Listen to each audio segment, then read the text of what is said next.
కేసీఆర్ అంటే జూటా మాట. ఇది మొత్తం బ్రాండ్ మీరు క్రియేట్ చేసుకున్నారు.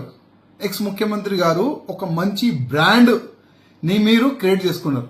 కేసీఆర్ అంటే అబద్ధం, కేసీఆర్ అంటే జూటా. ఆ విధంగా ఒక మంచి బ్రాండ్ మీరు తీసుకున్నారు.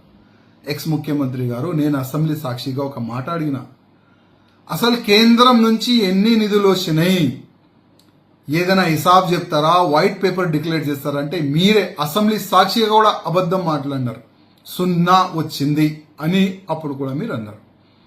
ఇవాళ ఈ 10 సంవత్సరాలు అంటే మీ సమయంలో 10 సంవత్సరాలు 10 లక్షల కోట్ల రూపాయలు కేంద్రం నుంచి వచ్చింది. మన తెలంగాణ ఇవాళ డెవలప్మెంట్ అయిందంటే అది కేంద్రం వల్లనే. మర్చిపోయినారా? డబుల్ ఇంజన్ గవర్నమెంట్ వస్తేనే తెలంగాణ బాగుపడుతుంది. కానీ దురదృష్టం మా వాళ్ళు కరట్లేదు. లేకపోతే ఎప్పుడో మా గవర్నమెంట్ వచ్చేది. కానీ ఏం బాధ లేదు.